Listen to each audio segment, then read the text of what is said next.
दोस्तों नमस्कार। आप देख रहे हैं अपना चहेता न्यूज चैनल जालौन टाइम्स। आज चर्चा बसपा सुप्रीमो मायावती की उस फैसले की है जिसमें उन्होंने अपने भतीजे आकाश आनंद को उत्तराधिकारी के तौर पर भी बहाल कर दिया और उसके जो पूर्व में जो भी अधिकार सौंपे थे सारे के सारे बहाल कर दिए। लोकसभा चुनाव के दौरान उन्होंने आकाश आनंद से वो खफा हो गई थी और आकाश आनंद को उन्होंने घोषित कर दिया था कि ये अभी नादान है और इसको परिपक्व जब तक ना हो जाए तब तक मैं इसको अपने उत्तराधिकारी के तौर पे भी जो मैंने घोषणा की थी वो उसको भी वो घोषणा भी वापस देती हूँ और इसको सभी पदों से हटाती हूँ। तो अब लगता है कि वो उनकी निगाह में कुछ ही दिनों में वो परिपक्व हो गए। तो अब जो है मायावती भी इन दिनों बहुत एक तरह से कसम में है, बहुत उलझन में है, क्योंकि लोकसभा चुनाव के जो नतीजे आए तो लोकसभा चुनाव के नतीजों में तो उत्तर प्रदेश में तो उनका और पूरे देश में उनका सुपड़ा साफ हो गया है। दूसरी तरफ यह है कि राज्य में जो उनकी प्रमुख प्रतिद्वंदी दल है समाजवादी पार्टी के उत्तर प्रदेश में 36 लोकसभा सीटें हासिल कर लेने से इतने हौसले बुलंद हो गए कि अब वो उसने जो है ये इरादा जताना शुरू कर दिया कि वो राष्ट्रीय पार्टी का दर्जा हासिल करने के लिए काम करेगी। और जिस तरीके से उसके प्रति एक बड़ा है, उसका जो लगाव बढ़ा है उस लोगों में, एक वर्ग में, जिससे जो एंटी बीजेपी वोट है उसमें सब जगह पे जिससे उसके प्रति लगाव बढ़ रहा है, उससे ये है कि अगर उसका ये इरादा बहुत जल्दी कामयाब हो जाए तो कोई बड़ी बात नहीं होगी। वो कांग्रेस की कोशिश करेगी जहां वो जिन दूसरे राज्यों में जहां चुनाव होने जा रहे हैं, जैसे हरियाणा में, झारखंड में, महाराष्ट्र में, जहां वो अपने दम पे बहुत मजबूत नहीं है, तो इंडिया गठबंधन चलाने के लिए कांग्रेस उसके लिए कुछ सीटें छोड़े और वरना वो अकेले भी वहीं के क्षेत्रीय दलों से गठबंधन बना के वो लड़ने की कोशिश करती है। फिलहाल तो ये दिखाई देता है कि उनकी मानसिकता कांग्रेस की और समाजवादी पार्टी दोनों की मानसिकता ये है कि दोनों के फायदे में, दोनों के हित में ये कि गठबंधन जो है वो चलाएं, अभी काफी समय तक चलाएं। बल्कि अगर ये सरकार, मोदी सरकार, ये गठबंधन के तौर पे भी 5 साल पूरी करती है तो अगले 5 साल में जो नए चुनाव लोकसभा के हों तब तक ये गठबंधन चलाएं तो फिर वो एक दूसरे की मांगों को स्वीकार करने के लिए भी वो एक समझौते का एक रास्ता निकालते हैं। कहीं अगर उनके बीच में जब सौदेबाजी हो रही होती, कहीं चुनाव हो रहा होता, तो वो उसमें भी लगता है कि उत्तर प्रदेश के में जो 10 विधानसभा के उपचुनाव होने वाले हैं उनमें भी सहमति बन गई है, उनमें भी उन्होंने जो है समझौता कर लिया। और इन 3 राज्यों में जिनके नाम हमने बताए कि जहाँ विधानसभा चुनाव बहुत जल्द होंगे वहां पे भी उनका समझौता हो जाए। तो ये जो है अगर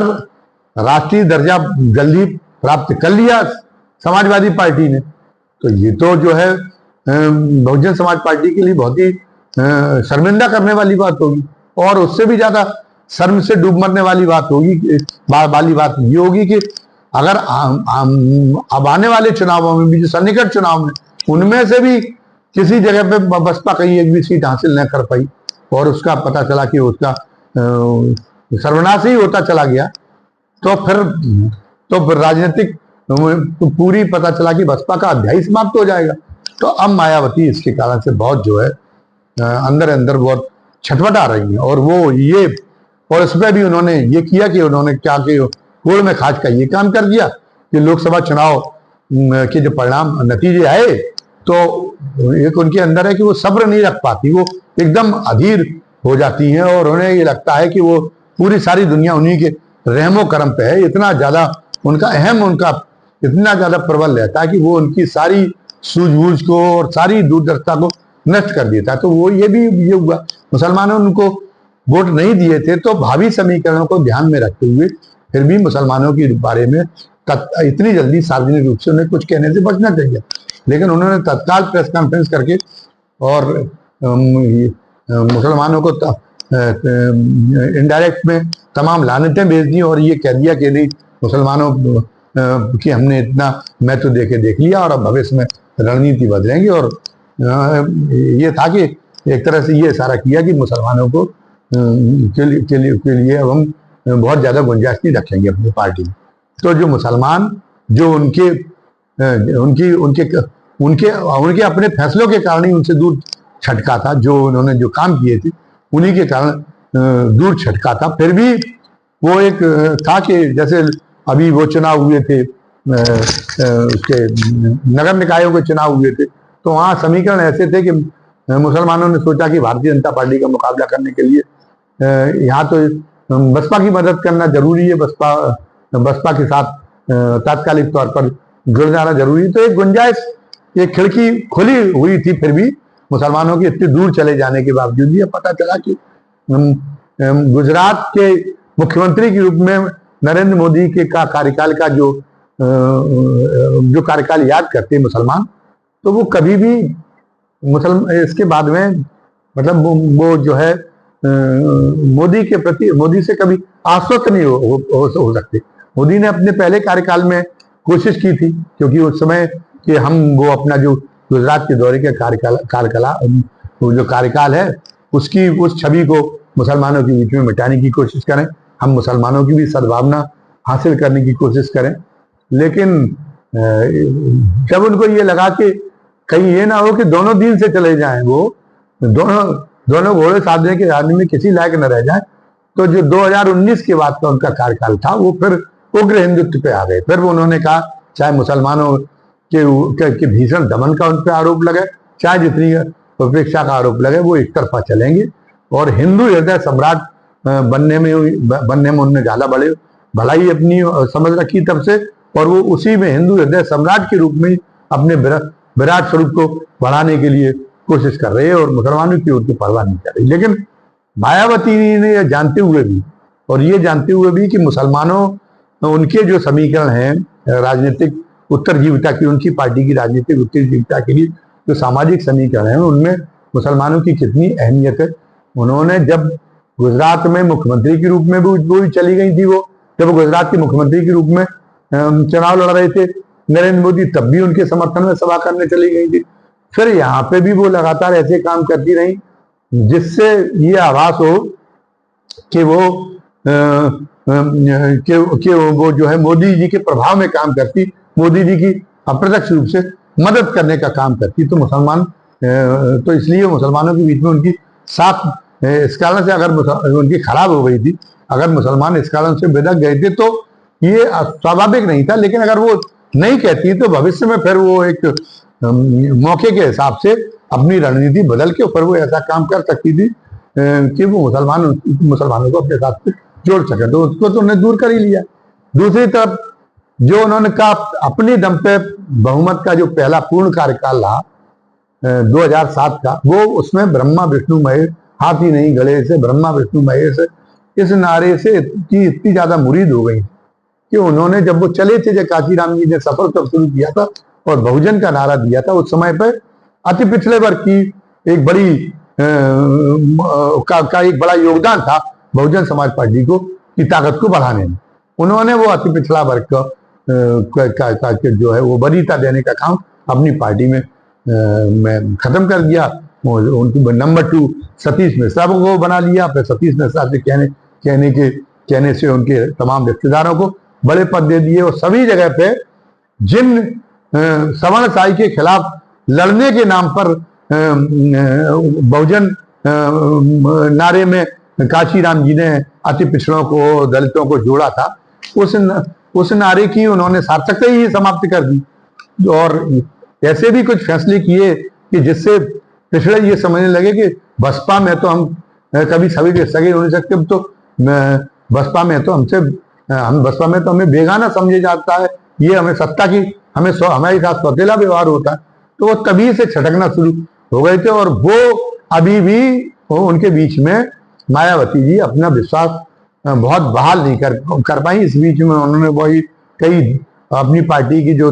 तमाम सारे दिग्गज नेता थे, चाहे वो साईं प्रसाद मौर्य हों और तमाम लोग हों जो अति पिछड़े वर्ग के थे, उनको भी बेइज्जत करके उन्होंने जली करके निकाला। तो उनसे अति पिछड़े वर्ग उनसे और ज्यादा नाराज हुए थे। तो अति पिछड़े वर्ग में फिर से पेट जमाने के लिए उनके पास में कोई गुंजाइश नहीं। अब वो अब मुंह देख रही है। फिर उसके बाद में सवर्णों का वो सतीश मिश्रा को जो बैठक हुई जिसमें उन्होंने उत्तराधिकारी के तौर पर अपना फिर आकाश आनंद को फिर जो है सारे अधिकार बहाल करने की घोषणा की है, उसमें जो है वो उन्होंने सतीश अहमद को बहुत अहमियत दी गई उसमें बैठक में। और एक अपने जो है एक मुख्य सलाहकार के रूप में, मार्गदर्शक तो खैर वो किसी को कह नहीं सकती, वो काशीराम जी को भी शायद कहने में उनको जो है अब ऐतराज होने लगे अंदर काशीराम जी को कहने पर भी वो खुश नहीं होती अगर उन्हें मार्गदर्शक कहा जाए। जैसे जो मोदी जी की फितरत है वो इस मामले में इस फितरत के इस मामले में तो दोनों में बड़ी समानता है। जैसे मोदी जी को भी संघ के नहीं एक बार उनको प्रोजेक्ट किया था, संघ के ही हस्तक्षेप से वो गुजरात के मुख्यमंत्री बने, फिर राजधर्म के नाम पर अटल बिहारी वाजपेयी की कोप से बच के और बहाल रहे, पर संघ ने ही उनको प्रोजेक्ट किया प्रधानमंत्री से, तब उनकी देश की सत्ता हाथ में आई। लेकिन आज उन्हें हेठी महसूस होती है अगर ये उनसे कहा जाए कि वो संघ को अपने मार्गदर्शक के रूप में सार्वजनिक तौर पर स्वीकार करें। तो ये कई नेताओं की, कई व्यक्तियों की ये हैती है कि उनका ईगो इतना प्रबल रहता है, स्वाभिमान इतना प्रबल रहता है कि वो फिर उनके अंदर कोई किसी का एहसान मानने की और किसी को अपना जो है किसी को महत्व देने की, अपने ऊपर महत्व देने की फिर उनके अंदर सलाहियत रह नहीं जाती। तो बहरहाल ये है कि इसलिए वो सतीश मिश्रा का वो, लेकिन सतीश मिश्रा को उन्होंने मुख्य सलाहकार के रूप में ये जताया कि मुख्य सलाहकार के रूप में सतीश मिश्रा ही रहेंगे और वो फिर एक बार ब्राह्मणों के बीच में अपने आधार को मजबूत करने की कोशिश करेंगी और उनको ये है कि हमें सवर्णों का, ब्राह्मणों के अलावा अन्य सवर्णों का भी समर्थन इसलिए होगा कि वो आत्ममुख देशवाद के वो जो है उनसे ज्यादा बेहतर प्रशासन किसी ने आज तक चलाया नहीं है। जो वर्तमान जो पीढ़ी है जो देख रही है, जिसमें अनुभवी से लेकर युवा पीढ़ी तक है, उसने जो है उनसे ज्यादा वो किसी को बेहतर प्रशासक के रूप में देखती नहीं है। तो इसलिए उनको जो है उनके सरकार के कार्यकाल के नाते भी वोट मिलेंगे, क्योंकि योगी के प्रति उनका मोह भंग होगा। हालांकि वो 2012 का जब इलेक्शन लड़ी थी और 2012 में सत्ता से बाहर हो गई थी, तब भी वो इस मामले में मुगालते में थी, क्योंकि जो जनरल कास्ट है वो एक आपदा के तौर पे, मतलब एक तरह से आपत्ति काल के तौर पे, विपत्ति काल के तौर पे तो हो सकता है कुछ दिनों दलित और पिछड़े वर्ग के किसी नेतृत्व को अपने ऊपर लादने के लिए तैयार हो जाए, लेकिन आप कितने भी योग्य बना रहे हैं लेकिन वो आपको अपने नेता के रूप में स्वीकार नहीं करता। तो हमने आत्ममुक्त उनको बताया मायावती जी को, लेकिन हम भी ये मानते हैं कि नहीं, मायावती जी की ने शानदार लियाकत का प्रदर्शन दिया था मुख्यमंत्री के रूप में, और उनकी थोड़ी बहुत कमियां छोड़ दी जाए तो वो बहुत बेहतर मुख्यमंत्री साबित हुई थी और उनको इसका लाभ मिलना चाहिए, उनको इस नाते तरजीह मिलना चाहिए। लेकिन ये जाति व्यवस्था में यही तो दुर्गुण है, वरना तो अगर ये सब चीजें दूर हो जाए तो जाति व्यवस्था में फिर दुर्गुण क्या रह जाए, फिर तो वो सकारात्मक व्यवस्था बन जाएगी। तो जाति व्यवस्था में ये दुर्गुण है कि आप की तमाम योग्यता और आपकी तमाम सारे योगदान को स्वीकार करके और अपना वो नेता मान ले, अपने सिर पे बैठा ले, ये सवर्ण समाज के लिए मुनासिब नहीं है। और अब उस समय तो ये था कि उस समय विकल्प नहीं था। 2007 में जब आपको अपनाया था तब न तो कांग्रेस में मुकाबले में थी, ना बसपा में मुकाबले में वो, ना कांग्रेस में मुकाबले में थी, ना वो कांग्रेस को विकल्प के रूप में चुनने के लिए अगर वोट करता तो कुछ हासिल होने वाला था, ना वो अगर भारतीय जनता पार्टी को करता, क्योंकि भारतीय जनता पार्टी भी तो उन्होंने बहुत दुबली थी। 2012 में भी यही स्थिति थी। 2012 में उसने आपके खिलाफ तो ये सोच के वोट दिया कि कहीं आप जम ना जाए और फिर ये ना हो कि आप स्थायी नेता बन जाए, तो हम इसलिए आपको जमने नहीं देंगे। तो इसलिए उसने अपनी योग्यताओं को तमाम आपकी जो उपलब्धियां थी उसने दरकरार करना उसे समझा और उसने सोचा कि आपको जड़ पकड़ने की पहले ही उखाड़ने में मुनासिब, और इसके लिए भले ही उसी समाजवादी पार्टी को उसको चुनना पड़ा था जिसको गुंडों की पार्टी करार देके 2007 में उसी सवर्ण समाज ने अलग किया था। तो ये एक मानसिकता है। लेकिन बहुत वैचारिक गहराई नहीं है, कोई वैचारिक उनका फिर से कोई मायावती की कोई ज्यादा विचारधारात्मक रूप से मायावती के अंदर कोई वो तत्व है नहीं, उनका उनकी जो है उनके अंदर वो कोई वैचारिक जज्बा है नहीं। इस नाते उनको बहलाना, उनका बहल जाना बहुत आसान रहता है। और वो ये सब इन सारी बातों के बारे में बहुत ज्यादा विचार नहीं कर पाती, वो बहुत ज्यादा सोच नहीं पाती। तो फिर एक मुगालते में कि इस मौके पर जब भारतीय जनता पार्टी इतनी बड़ी पार्टी बन गई है, ब्राह्मण और सवर्ण समाज की अन्य जातियां वो उनको वोट देने के लिए जाएंगे। आप सतीश मिश्रा को बढ़ा लीजिए, चाहे किसी को बढ़ा लीजिए, तो वो भी आपका जो है वोट बैंक आपका तैयार नहीं हो सकता। अब जो युवाओं से आपकी उम्र इतनी हो गई थी, आप उस हकीकत को स्वीकार नहीं करना चाहते। असल बात ये थी कि तमाम अन्य बातें कही जाती हैं कि वो सीतापुर में आकाश आनंद ने ऐसा भाषण दे दिया था कि उसके खिलाफ मुकदमा दर्ज हो गया था। तो मायावती को लगा कि हमारे भतीजे का भविष्य उसके पहले ही चमकने के पहले ही कहीं अस्त न हो जाए, तो कहीं उसके पहले ही उसके दुर्दिन शुरू ना हो जाए, इसलिए उन्होंने उसकी उस समय पे बलि चढ़ाने का आह्वान किया। ये बात भी रही होगी, लेकिन मुख्य बात ये थी कि मायावती जी को अपने सगे से सगे का की भी प्रशंसा अगर उनके मुकाबले में ज्यादा होने लगे तो मतलब वो भी बर्दाश्त नहीं होती। ये भी फितरत मोदी जी में है। जब 2019 के बाद में जब सरकार बनी और अमित शाह को उन्होंने गृह मंत्रालय सौंपा और अमित शाह ने फटाफट जो है धारा 370 कश्मीर में खत्म कर दी, कश्मीर को उसका राज्य का दर्जा खत्म कर दिया, बांट दिया जम्मू कश्मीर को। उसके बाद में फिर जिस ढंग से हुई हो उससे उनके प्रयासों से और राम जन्मभूमि का फैसला भी उसके पक्ष में आ गया। जो भारतीय जनता पार्टी के समर्थक जो हिंदू वोटर थे उनके पक्ष में हिंदू वोटरों की मानसिकता के अनुकूल हो गया। तो एक बड़ा वर्ग भारतीय जनता पार्टी में कहने लगा कि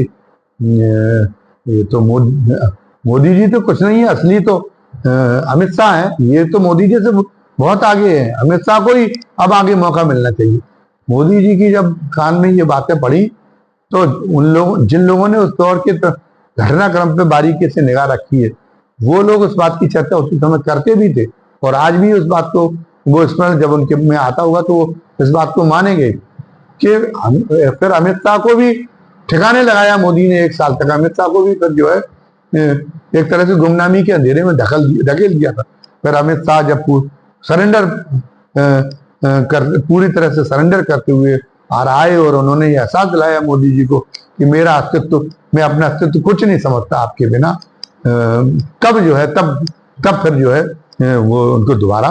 मोदी जी ने उनको अधिकार दिए और उनका जो है उनको मार्क्स देना शुरू किया। लेकिन तब तक तो अमित शाह अपेक्षित रहे थे। तो मायावती जी के साथ में भी उनकी भी जो है कुछ इस तरीके की गांठें हैं उनके मन में कि ये भी उसमें एक गांठ ये भी है कि वो अपने भतीजे तक का उनको जो उनका अपने उत्तराधिकारी तक का जो उनके परिवार का था उसके भी प्रशंसा उनको नहीं हो पाई। लेकिन अब जब चंद्रशेखर ने आगे बढ़ना शुरू कर दिया तो मायावती जी को इस बात का एहसास हुआ है कि वो उम्रदराज हो चुकी है, इसलिए युवाओं के साथ में वो उस तरीके से कनेक्ट नहीं कर सकती। और अगर उन्होंने एक युवा चेहरा नहीं दिया पार्टी में तो वो चंद्रशेखर के साथ कनेक्ट होने लगे और तेजी से के साथ में युवा होने लगेंगे और आकाश आनंद का भविष्य भी समाप्त हो जाएगा और बहुजन समाज पार्टी का भी ठिकाने लग जाएगी। तो फिर इसलिए उन्होंने अपनी इस भूल पे पुनर्विचार करते हुए इसलिए भी आकाश आनंद को मौका दिया है। अब बात खत्म करने के पहले में एक सिलसिला चल रहा है दलित राजनीति का एक तरीके से चल रहा उत्तर प्रदेश की, तो उसमें भले ही वो मायावती और बसपा पे केंद्रित है, वो हमारा आज का मुख्य वीडियो आज का वीडियो मुख्य तौर पे, लेकिन चंद्रशेखर प्राण की भी जो की चर्चा भी क्योंकि थोड़ी सी चर्चा भी यहाँ प्रासंगिक है कि चंद्रशेखर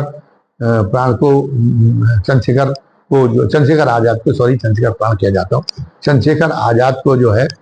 वो नगीना सीट में भारी बहुमत से सफलता मिली, बिना समाजवादी पार्टी का सहयोग लिए, बिना इंडिया गठबंधन का सहयोग लिया है और